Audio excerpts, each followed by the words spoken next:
Oui, bonjour à tous. La Cour de cassation a rendu hier un arrêt qui est absolument délirant. Enfin, je sais même pas comment on peut arriver à une solution pareille.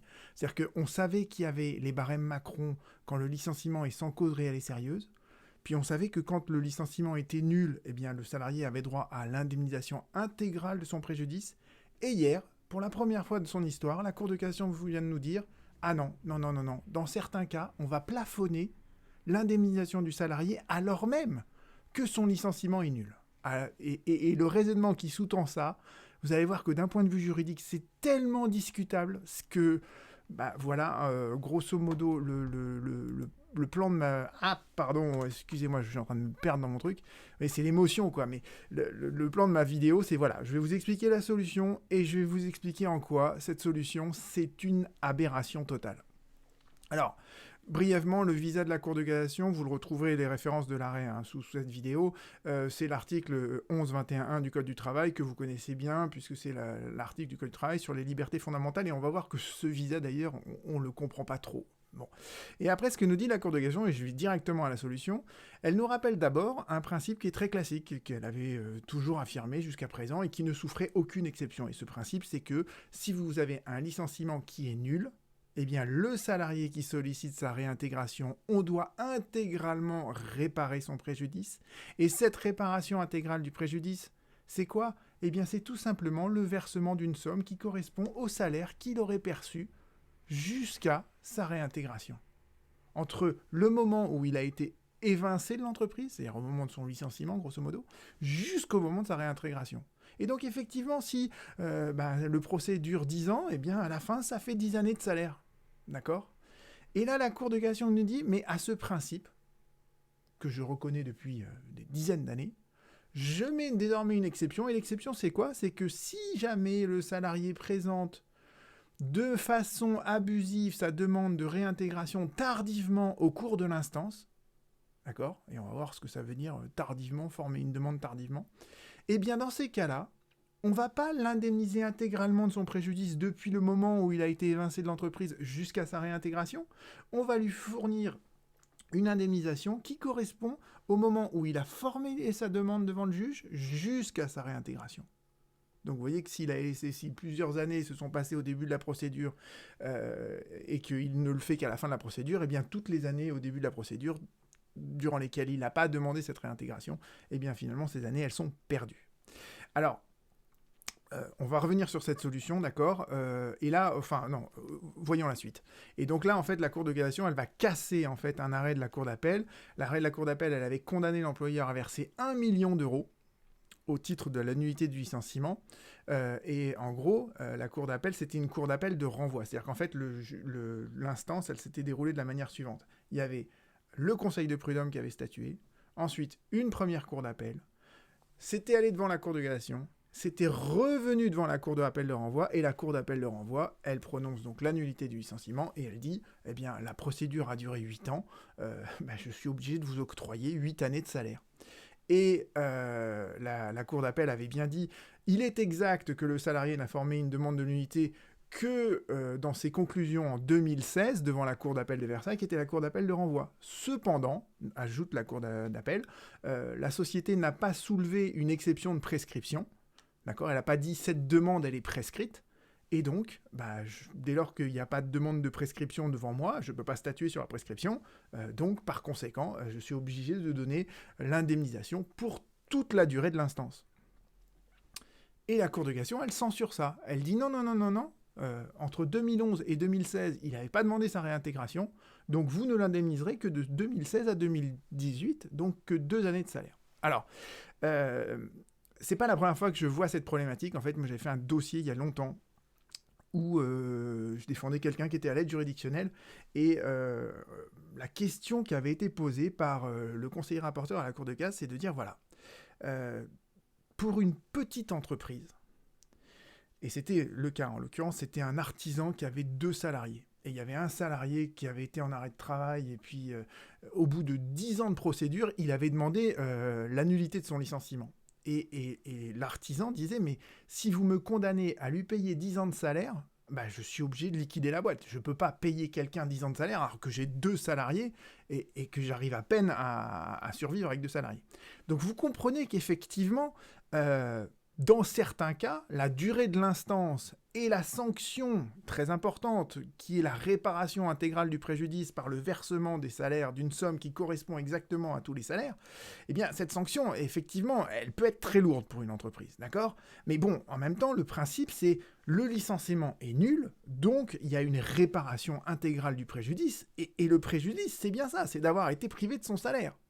D'accord ? Donc il y a un dilemme de ce point de vue-là. Et vous voyez que clairement, la Cour de cassation, dans l'ancien dossier que j'avais fait, j'avais perdu et c'était pas choquant en soi. Mais là, aujourd'hui, la Cour de cassation nous dit non, dorénavant, il faut se demander si la demande de réintégration, elle a été formulée de manière tardive ou pas.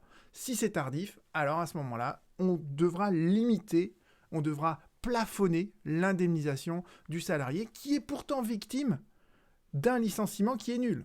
D'accord ? Alors, maintenant, on va voir pourquoi cette solution, c'est une aberration. C'est une aberration, c'est-à-dire que du point de vue du régime juridique, de ce qui se passe dans le cadre d'une instance, la solution qui a été retenue par la Cour de cassation, elle ne fait aucun sens. Alors, qu'est-ce qu'il faut rappeler d'abord ? D'abord, on va rappeler 2 articles du Code civil. L'article 2241 et l'article 2242. Ces articles-là, je vous les donne dans la version actuelle, la version qui a été issue d'une loi de 2008 qui a réformé la prescription. Et 2241 nous dit la demande en justice, elle interrompt le délai de prescription ainsi que le délai de forclusion. Et l'article suivant nous dit l'interruption qui résulte de la demande en justice produit ses effets jusqu'à l'extinction de l'instance. C'est-à-dire qu'à partir du moment où vous assignez en justice, le temps, il est suspendu. D'accord ? Et c'est ce que disait déjà le Code civil dans sa version antérieure à 2008, que je vous donne là, c'est l'article 2244. Et pourquoi je le mentionne ? Parce que c'est cette version-là de l'article qui, pour le coup, s'appliquait sans doute à l'espèce là, ou quoi que peu, mais peu importe. Sur le fondement de l'article 2244, d'accord, la Cour de cassation, elle a rendu une jurisprudence extrêmement importante. Je crois que voilà, je vous ai mentionné là par exemple tous les arrêts publiés que j'ai trouvés sur cette question. Et dans cette jurisprudence très importante, qu'est-ce qu'elle nous dit ? Elle nous dit que l'effet interruptif de la prescription qui résulte d'une action en justice se prolonge jusqu'à ce que le litige trouve sa solution. D'accord ? Ça veut dire que à partir du moment où vous assignez en justice, à partir de l'acte introductif d'instance, il n'y a plus de prescription qui court. D'accord ? Vous ne faites pas naître, en fait, une nouvelle prescription. C'est-à-dire que si vous avez un droit qui se prescrit par 5 ans, que vous agissez au bout de 3 ans en justice, eh bien, ça ne fait pas naître un nouveau délai de 5 ans, d'accord ? Pendant toute la durée de l'instance, les délais sont suspendus, et une fois que l'instance est terminée, à ce moment-là, il y a un nouveau délai de 5 ans qui commence à courir à nouveau. D'accord ? Donc c'est bien ça, le temps de l'instance, c'est un temps qui est suspendu. Et c'est ce que nous dit le professeur Perrault, et je le resterai un peu longtemps sur cette slide, c'est de dire, voilà, tout le monde sait que la citation en justice, l'acte introductif d'instance, il interrompt la prescription, mais on oublie que cette interruption, elle dure tout le temps du procès. Et si les juridictions françaises sont encombrées, notamment les juridictions prud'homales, si le procès il dure 15 ans, eh bien la suspension, elle durera 15 ans. D'accord ?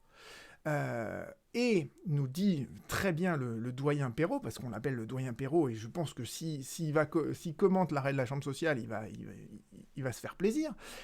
Il dit bien, voilà, l'intérêt de cette règle de droit, c'est d'immuniser le demandeur contre tout risque de prescription si le procès doit durer plusieurs années. D'accord ? Là, au cas d'espèce, le salarié, c'est pas de sa faute. Si le conseil de prud'homme y met 3 ans avant de rendre un jugement, la cour d'appel en met 2, la cour de cassation en met 2, et la cour d'appel de renvoi en met 2. Et si vous faites calcul de tout ça, ça fait bien 8 ans, d'accord ? Mais c'est pas de sa faute, d'accord ?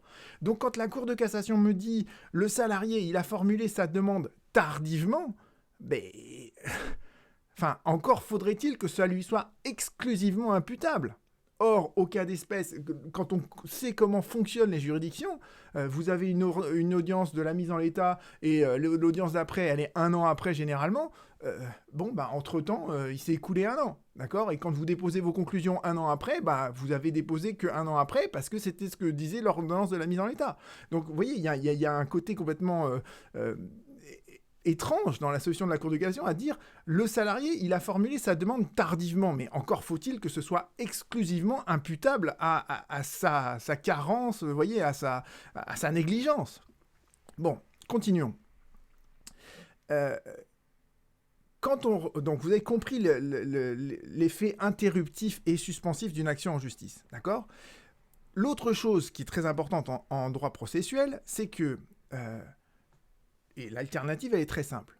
Soit, au cours de l'instance, vous faites des demandes qui sont nouvelles, et on considère qu'elles sont complètement nouvelles, qu'elles ne peuvent pas se rattacher d'une manière ou d'une autre aux demandes originelles qui étaient dans la citation en justice, dans l'acte introductif d'instance. Et dans ces cas-là, en fait, ces prétentions qui sont nouvelles, on considère qu'elles sont irrecevables.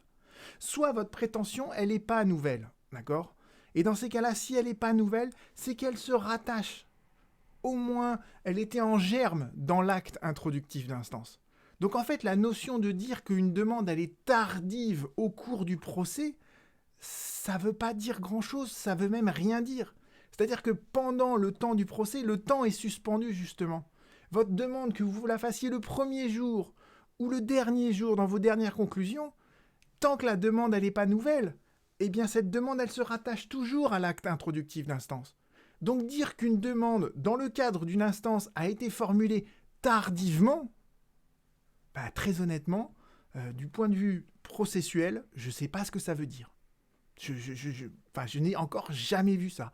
La Cour de cassation, la chambre sociale de la Cour de cassation, vient d'inventer une nouvelle notion qui est la demande tardive au cours de l'instance. D'accord ? Et quand on y réfléchit un peu, pourquoi elle est tardive, la demande ? Parce que tout simplement, les juridictions françaises sont incapables de rendre leurs décisions dans un délai qui est restreint. C'est-à-dire que si on ne mettait pas 8 ans à résoudre un procès une fois pour toutes, on n'aurait pas des demandes qui apparaissent au bout de la 7e année. D'accord ? Donc il y a une part de responsabilité de l'État dans cette solution qui est énorme. D'accord ? Mais ça, la Cour de cassation, la Chambre sociale, en tout cas, ne l'aperçoit même pas, en fait, dans son raisonnement. Elle dit, c'est le salarié qui a formulé cette demande tardivement.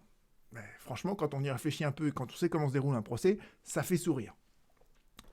Donc, vous voyez, l'alternative pour moi, elle est la suivante. Et cette notion de demande tardive, c'est... voilà. Donc, la solution de la Cour de cassation, vous voyez, c'est cette exception où elle vous dit il a, de façon abusive, formulé une demande tardivement. Je ne comprends pas ce que ça veut dire. Et voilà, je suis arrivé à cette là, voilà, une demande, elle est prescrite ou elle n'est pas prescrite, et on a vu à quelles conditions elle pouvait se prescrire, et en l'occurrence, comment elle ne pouvait pas se prescrire dans le cadre d'une instance à partir du moment où il y a eu cette assignation, mais on ne voit pas très bien ce que ça veut dire tardif. Mais il y a une dernière chose encore sur laquelle je voudrais venir, c'est que l'action abusive en justice, ça existe, d'accord ? Ça existe et c'est prévu par l'article 32.1 du Code de procédure civile. Et qu'est-ce qui nous dit l'article 32.1 du Code de procédure civile ? Si vous faites une action en justice de manière abusive, vous pouvez être condamné à une amende qui va jusqu'à 10 000 euros. Bon, ça se prononce jamais. Mais l'autre sanction, qui est une sanction d'ordre civil, c'est que vous êtes amené à payer des dommages et intérêts à la partie adverse. D'accord ? Donc effectivement, admettons pour les besoins du raisonnement, que le salarié a abusé de son droit d'ester en justice en formulant tardivement une demande.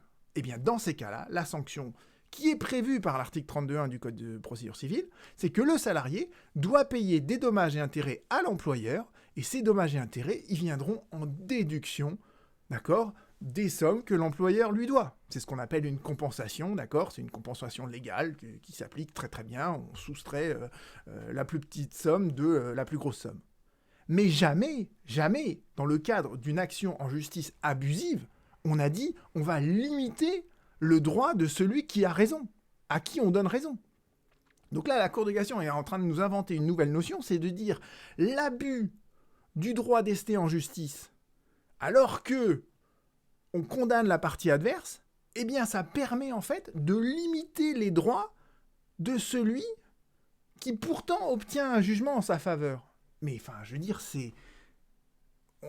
enfin, c'est complètement délirant. Enfin, je serais curieux de voir un peu comment cet arrêt va être analysé par des processualistes, parce que moi, j'ai lu ça hier soir, j'en suis tombé des nues, quoi. Enfin, je veux dire, voilà. Donc, voilà, je vous donne un arrêt qui m'interpelle.